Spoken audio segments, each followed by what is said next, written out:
Okay, so I'm going to begin this recording. As you know, we are continuing our discussion of singular terms and the question of how singular terms are meaningful at all.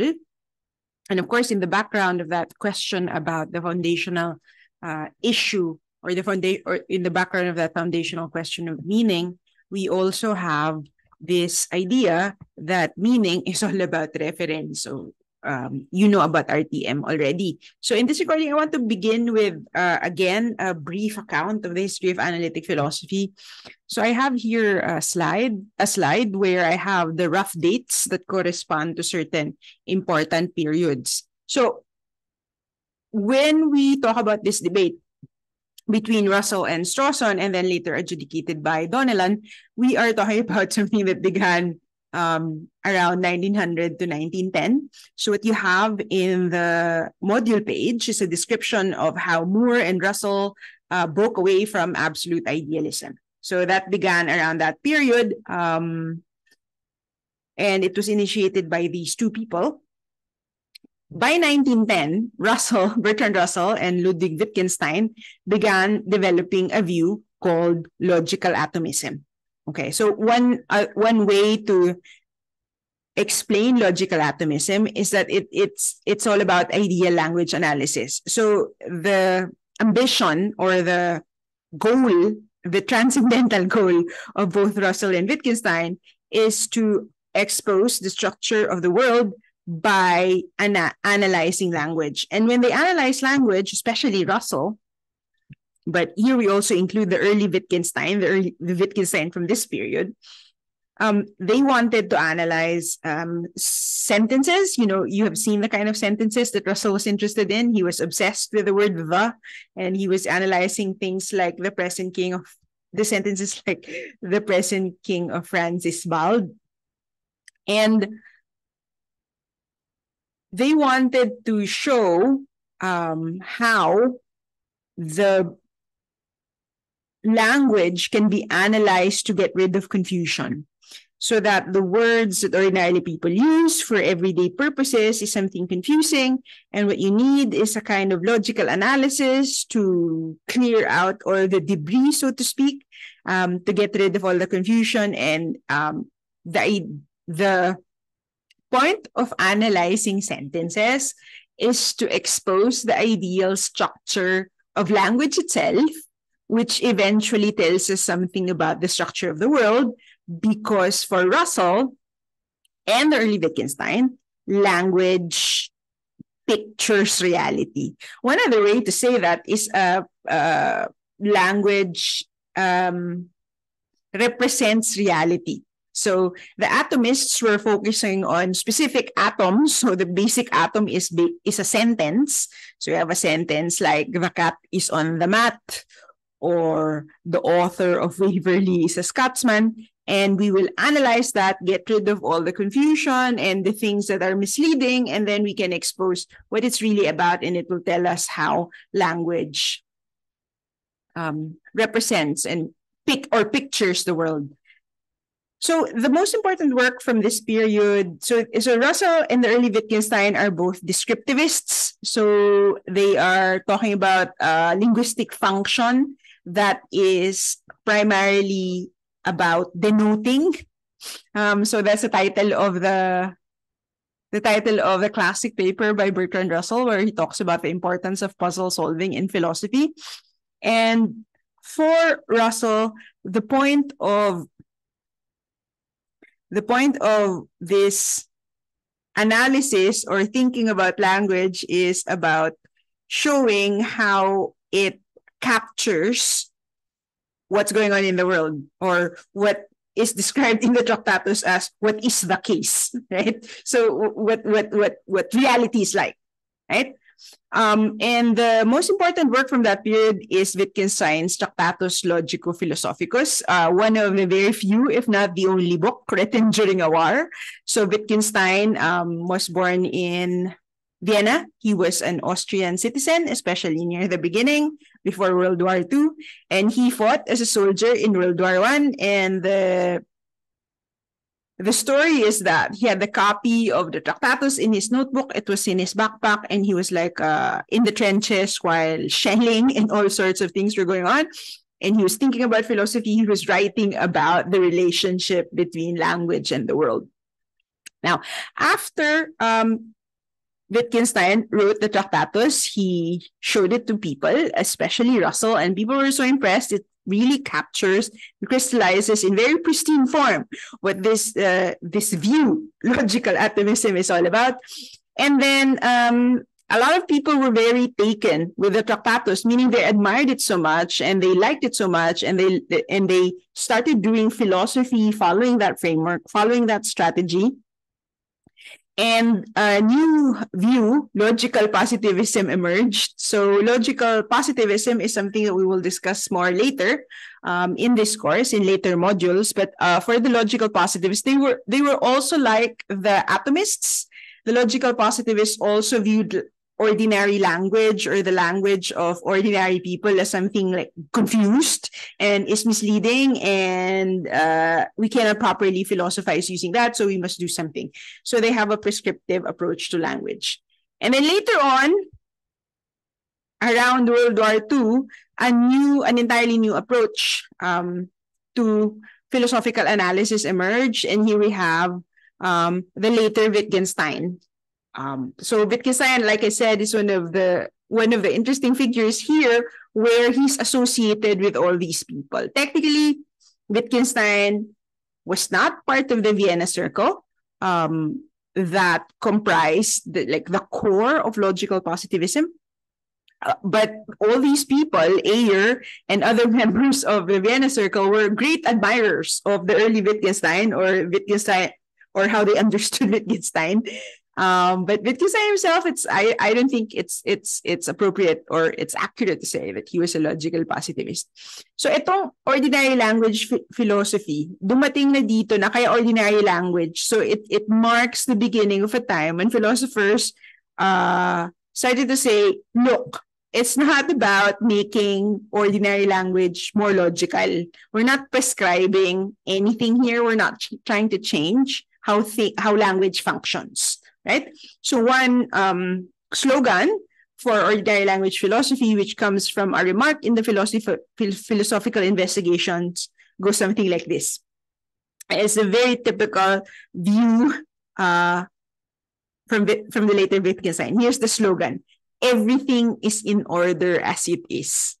Right? So meaning language is fine. We don't have to change it. We don't have to prescribe how people use it so that it's more logical, so that there is the ideal relationship between linguistic terms and the world that is properly expressed. And later on, this whole business of analyzing terms became more specialized. It branched out.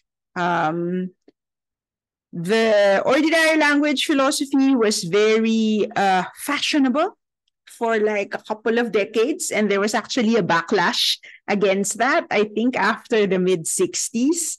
And people in the beginning, people were like really admiring Wittgenstein of the philosophical investigations, and then later on they were kind of reacting to it in a negative way, like hating it. But all the business of analysis remained, and this analysis is turned to concepts. Later, the analysis is directed to concepts with current and socio-political issues. So if you can look at the work, for example, that we will look at later, like the work of the philosopher Sally Haslanger, where she uses a kind of philosophical analysis that is descended from the tradition that began here, in the way that Moore and Russell broke away from absolute idealism.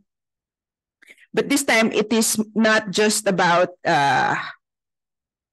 ivory tower pursuits like finding the ideal language and getting rid of the debris that is confusing. But Haslanger is interested in something that she calls an ameliorative approach. So this is a basic idea where philosophical analysis is not just used for like picking apart a concept so we can break it down to its components and understand it better, but more in the direction of conceptual engineering. How should we understand and revise our understanding of a certain concept so that we can change the way certain things in the world are going? I think one of the most prominent examples of how Haslanger's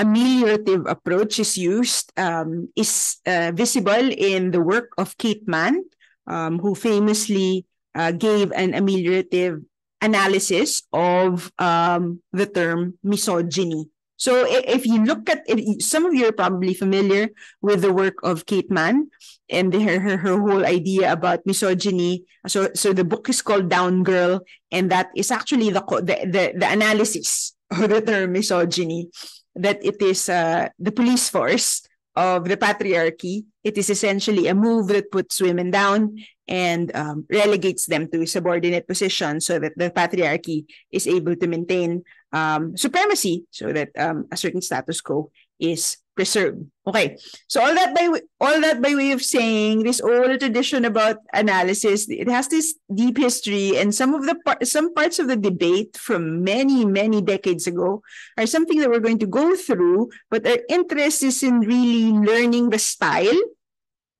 and the way of proceeding that is initiated by this sequence of events. So sometimes some people today talk about post-analytic philosophy. I think some people are interested in devising the phrase or the portmanteau word post-analytic as an analog or like a parallel to postmodernism. And one person who's associated with this tendency to talk about post-analytic philosophy, or what happened to analytic philosophy after all that, all the earlier things that happened even before World War I, even before World War I and shortly after World War II, we have Richard Rorty, right? So Richard Rorty says, post-analytic philosophy is described here as a detachment from the mainstream philosophical movement of analytic philosophy, and it mainly derives from contemporary American philosophers. And by contemporary American philosophers, we usually no longer mean people who are still around. Most of these people have actually died in the last decade and a half. And Rorty here encapsulates the essential goal of post-analytic philosophy. He says, I think that analytic philosophy can keep its highly professional methods, the insistence on details and mechanics, and just drops its transcendental project. I'm not out to criticize analytic philosophy as a style. I think it's a good style. But I think what he does not say is that we retain the style, but we give up on the transcendental ambition, the idea that we can expose the nature of reality itself or language itself, that there is such a structure to be exposed. Okay, so we are kind of roughly moving in the direction of understanding how this post-analytic philosophy or post-analytic approach emerged, more specifically in the discussion having to do with language. So, like I said, or like I have been saying, one of the primary figures here, if not the primary figure in philosophy of language, is Ludwig Wittgenstein. So this is I have here a slide with a picture of the man and the dates that encapsulate his life, and the last thesis in the Tractatus, which is very famous, that whereof we cannot speak, thereof we must be silent. It has been adopted in the country by some Filipino philosophers. For instance, si Ferriols, parang isinasali niya ito, pero iba yung paggamit ni Ferriols dito, walang kinalaman sa philosophy of language. Pero yung baka narinig nyo na yung kapag nasabi na ang lahat ng masasabi, ang pinakamahalaga, hindi masasabi. So actually, the Tractatus ends with this statement, and some people interpret this to mean, let's not talk about nonsense. Let's not talk about all the things that are not fully, consistently logical. Let's just be completely silent about that. Let's just not waste words our breath or ink on paper on such things. That's the interpretation of the sentence of the claim that logical positivists took. So we must just get rid of all the things that we cannot speak about because they're all nonsense. Others interpret this statement as a kind of mysticism, that there is such a thing as the ineffable, yung hindi masasabi, yung hindi kayang makahon sa wika. Kahit na gaano ka pa kagaling, umintindi at magsalita at gumamit ng wika, may mga bagay, may mga nangyayari na hindi kayang kahunin sa mga salita. So those are kind of two very different interpretations of Wittgenstein, and well, we might have a reason to go back to that later, but now after I have okay, let me just check the time. Now that I have explained the history and how it relates to us, right? So in the beginning, we have Wittgenstein, who was developing, or who developed logical atomism. And he was basically saying the first line of the Tractatus is the world is all that is the case. What's going on in the world, it is just what it is. It is completely mind independent. So when we have sentences aspire to picturing atoms of reality, like parts of reality, like this cat is on this mat. It is raining on this particular day, at this particular time, at this particular location. So one ambition of logical atomism is just to compile all true propositions, because if we do that, then we will have some grasp of what is the case, what's happening in the world itself, right? But that's kind of the big picture project. As you know, we are at this point just focusing on singular terms. And maybe even if we bracket or set aside this transcendental project of the logical atomists, we can say, well, maybe even just one part of language works like a description, right? So to understand that, I would